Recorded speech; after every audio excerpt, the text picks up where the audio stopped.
C'était autrefois le réseau social que tout le monde adorait. Mais quelque part en cours de route, la communauté est devenue une ville fantôme. Facebook était l'endroit où tu retrouvais tes amis. Maintenant, ce ne sont que des publicités interminables pour des jeux mobiles, des photos de bébés d'inconnus, et ta grand-mère qui repartage la photo d'un gorille en pleurs qui mendie de l'argent. Que s'est-il passé? L'algorithme a-t-il tué la connexion ou les utilisateurs sont-ils passés à autre chose? Le problème de Facebook est-il plus grave que prévu? Dans cet épisode de The Infographics Show, nous explorons l'effondrement de l'empire technologique Facebook. L'histoire est bien connue, d'autant qu'un film oscarisé en a été tiré. Mark Zuckerberg a cofondé Facebook avec ses colocataires en 2004 à Harvard. Le succès a été rapide, et Zuckerberg a progressivement écarté ses co-créateurs pour prendre le contrôle de la future plus grande plateforme de médias sociaux. Ce n'était pas le premier site de médias sociaux, vous vous souvenez de MySpace? C'était le premier à attirer toutes les générations et à devenir un phénomène mondial. Pendant un temps, c'était le lieu incontournable. Facebook a été la première plateforme de médias sociaux qui semblait facile à utiliser, et cette simplicité a contribué à son explosion. Vous pouviez créer une page, publier des photos, montrer votre chat, et soudain vous connecter à des centaines de personnes, même si la plupart se contentaient d'aimer et défiler. Mais c'était addictif. Vous ne faisiez pas que partager des nouvelles, vous faisiez partie de quelque chose. Vous pouviez rejoindre des communautés, jouer ou débattre de politique sur les sujets tendances avec des inconnus. Tout cela était dû à un petit facteur, future arme secrète de Facebook. Avant, la plupart des réseaux sociaux étaient des sites solitaires comme MySpace ou des forums où tous publiaient sur une même plateforme, au même niveau. Facebook a ajouté ce qu'on appelle un algorithme de médias sociaux. Le logiciel, intégré au site web, suivez votre activité et vous proposez plus de ce à quoi vous réagissiez. Votre page d'accueil Facebook mélange ce à quoi vous êtes abonné et ce que le site pense vous plaira. Cela permettait de découvrir de nouvelles communautés, de nouveaux amis et d'élargir son réseau sur le site. Du moins, c'est ainsi que cela devait fonctionner. Facebook a connu un succès fulgurant et est devenu le site de médias sociaux le plus populaire. Mark Zuckerberg est devenu le plus jeune milliardaire autodidacte et bientôt, tout le monde avait Facebook. Soudain, vous repreniez contact avec vos camarades de lycée, même les plus âgés s'y mettaient. Il faut avouer que les mèmes de mamie n'étaient pas si mal. Et il ne fallut pas longtemps avant que sa portée ne s'étende au-delà d'un seul site. Quand Facebook est devenu mobile, il est soudainement devenu plus facile d'accéder à votre addiction préférée partout où vous alliez. Et l'iPod est vite devenu l'application mobile la plus téléchargée au monde, bientôt suivie par Messenger. À l'origine appelé Facebook Chat, c'était le service de messagerie directe intégré à Facebook. Et cela rendait plus facile de dire du mal d'un de vos amis Facebook sans qu'il ne le voie. Messenger était disponible en application, mais la majorité l'utilisait sur le site. Mais cela ne serait pas le cas pour ses futures versions. Facebook a racheté la majorité de ses grands succès, sans les créer. Pourquoi faire des efforts si vous pouvez acheter l'idée de quelqu'un? Instagram en est un exemple. D'une simple appli de partage de photos, elle est vite devenue l'une des plateformes les plus populaires en ligne. Ce lieu est devenu essentiel pour artistes et influenceurs grâce à sa publication simple de photos et vidéos courtes. Lancée en 2010, elle a été rachetée par Facebook, 2 ans plus tard, pour 1 milliard en espèces et actions, connaissant depuis une croissance exponentielle. Cette acquisition a renforcé la portée mondiale de Facebook. Les réseaux sociaux remplacent les anciennes formes de communication, comme les appels téléphoniques. WhatsApp a tenté de combler ce vide en créant une nouvelle application capable de gérer à la fois les messages textes et les appels téléphoniques, permettant ainsi aux gens de passer des appels partout dans le monde sans frais de longue distance. C'était une aubaine pour ceux ayant de la famille à l'étranger ou une petite amie au Canada. Alaska a été rachetée par Facebook en 2014 et elle est devenue une partie intégrante du portefeuille de l'entreprise. Elle sait saisir une opportunité. Pendant des années, Twitter était le seul nom dans le domaine du microblogging, mais sous une nouvelle direction, il est devenu imprévisible. Les controverses s'accumulent, des fonctionnalités dysfonctionnent, et le passage à X a déconcerté les utilisateurs fidèles. Sans parler de son assistant intelligence artificielle, qui se fait parfois appeler Mecha Hitler. Profitant de l'occasion, Facebook a lancé Threads en 2023. Après des débuts difficiles à attirer un public, il est devenu un centre majeur des réseaux sociaux. Et toutes ces nouveautés ont conduit à un nouveau nom. Facebook n'apparaît plus dans le Fortune 500, c'est désormais Meta Platform qui y figure. Basée à Menlo Park, Californie, Elle fait partie des 5 grandes entreprises technologiques américaines avec Amazon, Apple, Microsoft et Google, devenues Alphabet. Entrée en bourse en 2012, elle prospère depuis plus de 10 ans. En juillet 2025, l'action vaut environ 7,20 $ et Mark Zuckerberg reste à la tête, dominant la Silicon Valley. Alors pourquoi tout le monde semble-t-il penser qu'elle a été peut-être sur le point de s'effondrer ? Pour tous ceux qui se souviennent de Blockbuster ou de Kmart, il y a généralement beaucoup de signes révélateurs lorsqu'une entreprise est sur le point de disparaître. Ce n'est pas le cas pour Facebook. C'est extrêmement actif, avec plus de 3 milliards de comptes. Facebook est le plus grand réseau social mondial. Beaucoup de ces comptes ne sont plus actifs. Certaines personnes se sont inscrites, puis ont simplement oublié, tandis que d'autres sont décédées depuis. Facebook propose même une fonctionnalité permettant aux proches de transformer la page d'une personne décédée en mémorial. À la connexion, un flot d'activité vous attend. Mais cela pourrait être le problème. Beaucoup d'utilisateurs estiment que l'algorithme de Facebook échappe au contrôle. Vous vous connectez à la page d'accueil et vous ne voyez presque rien de ce à quoi vous êtes réellement abonné. La plupart des publications sont suggérées par l'algorithme, mêlant contenus politiques énervants, pages de mèmes et pubs pour des jeux inconnus. Cela signifie que pour savoir ce que font vos amis, il faudra les chercher puis visiter leur page, ce qui prend du temps, va à l'encontre de l'intérêt d'une page d'accueil, et certains contenus pourraient ne pas être réels. C'est dans l'esprit de tout le monde en ce moment. De l'intelligence artificielle Grok de Twitter, qui a une personnalité intéressante, à Gemini de Google, qui sort parfois des réponses incompréhensibles. Mais peut-être qu'aucun site n'a été plus affecté par l'essor de l'intelligence artificielle que Facebook. Le site est tristement célèbre pour ses pages cherchant l'engagement avec des images générées par l'intelligence artificielle. Elles sont souvent répétitives, comme une vieille dame fêtant ses 100 ans à l'hôpital, ou un soldat en fauteuil roulant disant que personne ne l'aime car il est pauvre. La majorité ne sont pas seulement des images générées par l'intelligence artificielle, mais aussi des publications automatiques, et elles incluent souvent un texte identique avec des mots absurdes, comme « magnifique personnel de cabine », quel que soit le contenu de l'image.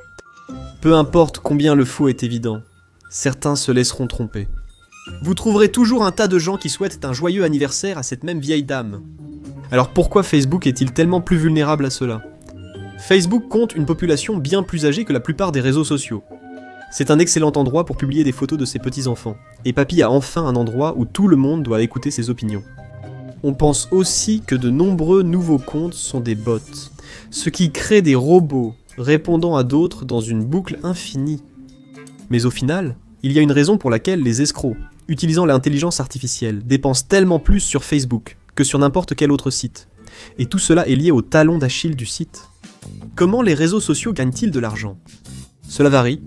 Certains sites comme Twitter proposent des abonnements qui permettent aux utilisateurs de débloquer des fonctionnalités spéciales pour quelques euros par mois. Facebook n'a pas ce système, et par conséquent, ses revenus proviennent presque entièrement d'une seule source, la publicité. Plus de 97% des revenus de Meta viennent de la publicité, accessible à tous pour lancer une campagne. Vous pourriez voir une campagne pour un nouveau film, une nouvelle marque alimentaire, ou ce qu'une personne lambda a payé, ce qui permet certaines exploitations inquiétantes. Nous sommes tous déjà tombés dans le piège. Vous faites défiler Facebook, et une publicité apparaît pour un jeu qui a l'air incroyable. Un noble chevalier, des batailles épiques, une princesse en danger. Vous lancez le jeu, prêt pour l'aventure, et soudain vous assemblez des fruits. Ces jeux d'appât et d'échange sont omniprésents et très lucratifs. Beaucoup proviennent de petits développeurs payant Facebook pour des pubs ciblées, attirant avec des bandes annonces épiques, puis proposant un énième match 3 coûteux. Ce n'est que le début des pubs étranges sur la page d'accueil de Facebook, et à la longue, cela pèse. En confiance. Facebook reste un poids lourd des réseaux sociaux, mais les gens y passent de moins en moins de temps. Aujourd'hui, les gens y vont parfois découvrir les nouveautés. Ceci s'explique par un algorithme compliquant la navigation et par le fait que les gens n'aiment pas la page d'accueil.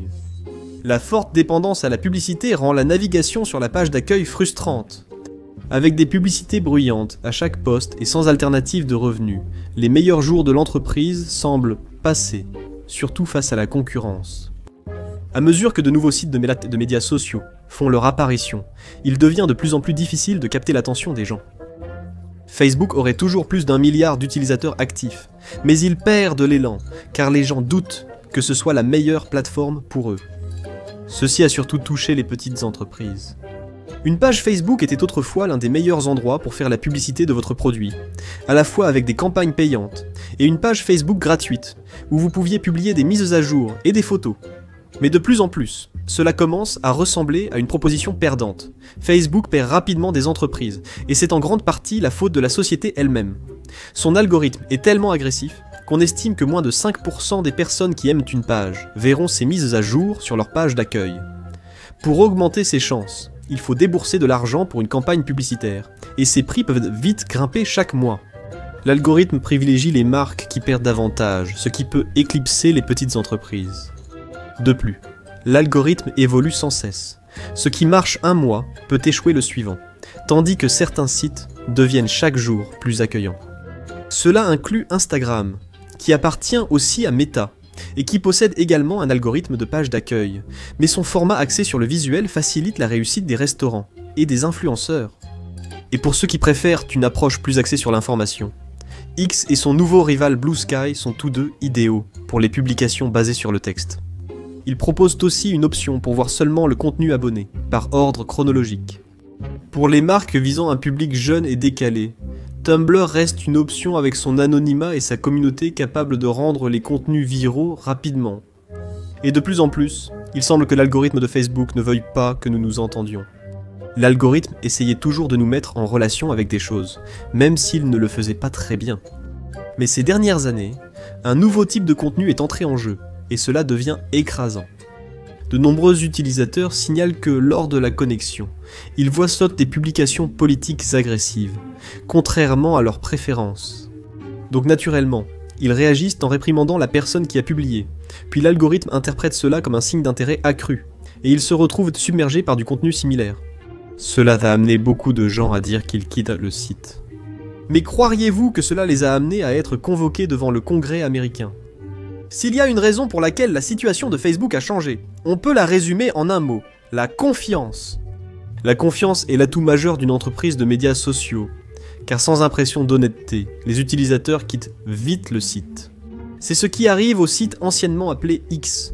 De nombreux comptes influents partent vers d'autres plateformes au cœur de polémiques, bien que de grandes marques et influenceurs restent, soutenant sa nouvelle orientation. La transition est fluide et chacun décide librement. Le problème pour Facebook, c'est que tout se fait dans le plus grand secret. Il y a un vieux dicton qui dit « Si vous obtenez quelque chose gratuitement, cela signifie que vous êtes le produit ». Le cœur de Facebook est l'interaction des utilisateurs, dont il collecte les données pour améliorer son algorithme et mieux cibler la publicité. Mais ces données ne sont pas filtrées directement par Mark Zuckerberg. Elles sont transmises à des sociétés tierces qui les analysent avant de les retourner aux dirigeants. Mais cela ne signifie pas que chaque entreprise est fiable pour protéger les données. Et cela a conduit à la plus grande controverse de l'histoire de Facebook. En 2016, les démocrates s'étant sous le choc après leur défaite électorale. Ils étaient déterminés à faire en sorte que cela ne se reproduise jamais. Et ils cherchaient quelqu'un à tenir pour responsable. Et l'un des acteurs qui a le plus essuyé les critiques était Facebook. Les enquêteurs ont analysé de près les pratiques de l'entreprise et découvert que son algorithme aurait servi à manipuler les émotions et propager la désinformation pendant l'élection, le responsable n'étant peut-être pas national. Facebook est une méga entreprise mondiale, accessible à tous pour publier. Voilà pourquoi ce gars d'Europe de l'Est commande toujours tes publications pour te convaincre d'investir dans sa petite entreprise. Mais des mains plus lourdes interviennent aussi, dont le gouvernement russe. Vladimir Poutine avait un intérêt particulier dans l'élection de 2016 et son résultat. Pour atteindre cet objectif, il a lancé une armée de trolls en ligne pour propager de fausses infos et influencer le vote, et Facebook lui a involontairement donné ce qu'il voulait. Cambridge Analytica, engagé par Facebook, a utilisé ces données pour analyser les allégeances politiques des utilisateurs et leur influence potentielle sur l'élection. Mais les données n'ont pas été conservées là où prévu. Des agents pro-russes auraient obtenu des informations clés pour adapter leur propagande aux personnes les plus réceptives. Cambridge Analytica a nié toute collusion avec les Russes et toute violation significative. Mais cela n'a pas calmé le fureur. Facebook paierait une amende de 5 milliards de dollars pour des violations de données et Mark Zuckerberg serait appelé à témoigner devant le Congrès. Même sans implication directe dans un crime, sa réputation a été ternie, et la demande de lois plus strictes sur les données et réseaux sociaux a augmenté. Et l'image de Facebook ne s'en remettra peut-être jamais complètement. Un gros problème pour Facebook en ce moment, c'est que beaucoup de gens ne pensent pas qu'il fait partie des gentils. Facebook est de plus en plus assimilé à des entreprises affiliées à la droite, de la même manière que X l'est. Cela a amené de nombreux utilisateurs à supprimer leurs comptes ou à réduire leur activité, entraînant moins de vues, pour les publicités essentielles au maintien du site. Plus la concurrence augmente, plus la situation empire. Facebook a besoin d'utilisateurs actifs, pas seulement d'utilisateurs. De plus en plus de gens passent leur temps libre ailleurs. Outre les concurrents internes de Facebook comme Instagram et Threads, il y a Upstart, Blue Sky, Tumblr et Reddit, l'un des sites les plus populaires, apprécié pour son style épuré axé sur le texte et ses subreddits spécialisés. Facebook devient surtout un lieu où l'on consulte ses notifications. Et le plus gros problème auquel Facebook était confronté, c'est peut-être tout simplement qu'il n'est plus aussi cool qu'avant. Les utilisateurs plus jeunes passent moins de temps sur Facebook. Le site, d'abord populaire chez les adolescents et étudiants, est ensuite devenu le réseau social des personnes âgées. L'endroit est aussi très axé sur les affaires, et les publicités rendent difficile la découverte de quoi que ce soit sur la page d'accueil. De nombreux jeunes ont ainsi réduit leur temps sur le site, ou l'ont utilisé pour amorcer leur désintoxication des réseaux sociaux. De plus en plus de gens se demandent si les enfants devraient être sur ce site. Facebook impose un âge minimum de 13 ans pour que les gens puissent créer leur propre compte, mais de plus en plus de personnes disent que cela pourrait ne pas suffire. Plus particulièrement, l'Australie a adopté une loi qui exclut essentiellement tous les enfants de moins de 16 ans des réseaux sociaux. Cela a provoqué un énorme remous, les jeunes protestant aussi bien en personne qu'en ligne. Même dans les pays moins stricts, de nombreux militants incitent les parents à éloigner leurs enfants. Ils déclarent que l'algorithme et le défilement infini sont addictifs et dangereux pour le cerveau des enfants, Facebook étant l'un des principaux responsables. L'algorithme de Facebook est connu pour vous faire voir de nombreux contenus, avant ceux auxquels vous êtes réellement abonné. Selon ses détracteurs, beaucoup de ces contenus sont trompeurs ou provocateurs. La réputation actuelle du site ne l'aidera sans doute pas à attirer de nouveaux adeptes, ni à convaincre les parents d'inscrire leurs enfants. La page de jeu du site est controversée car de nombreux jeux reposent sur les microtransactions, permettant à des enfants non surveillés d'accumuler facilement des factures importantes. Malgré tout, Facebook ne va sans doute pas disparaître bientôt. Avec tous les problèmes de relations publiques de l'entreprise, on pourrait penser que le cours de l'action s'effondre, mais il n'a en réalité baissé que de 28% par rapport à son prix le plus élevé en 2025. Cela est dû à l'expansion agressive de l'entreprise au fil des années. Comme Google, elle fait bien plus que ce que la plupart imaginent, et vaut plus de 2000 milliards de dollars. Une entreprise de cette taille ne disparaît pas, quelle que soit la mauvaise publicité. C'est sans doute la définition d'une entreprise trop grande pour faire faillite, mais cela ne signifie pas que tout sera plus simple désormais. Parce que pour survivre à long terme, Facebook devra trouver un nouveau rôle sur le marché. Meta peut être en pleine forme, mais Facebook ressemble de plus en plus au maillon faible de son portefeuille. Bien qu'il remplisse sa fonction de site permettant aux gens de rester en contact avec leurs amis, et de publier des mises à jour, c'est de plus en plus tout ce que les gens y font. Il perd la capacité d'engager les gens. L'entreprise doit encourager l'engagement sur sa page d'accueil, la découverte de contenu via l'algorithme et l'interaction avec sa publicité sur le site. Et pour cela, elle devra trouver comment faire en sorte que les gens restent plus que quelques minutes chaque jour. L'effondrement de Facebook n'est pas le seul empire autrefois puissant à tomber dans l'oubli. Découvrez pourquoi Subway échoue, pour une raison similaire à un désastre d'entreprise, ou cliquez sur cette vidéo.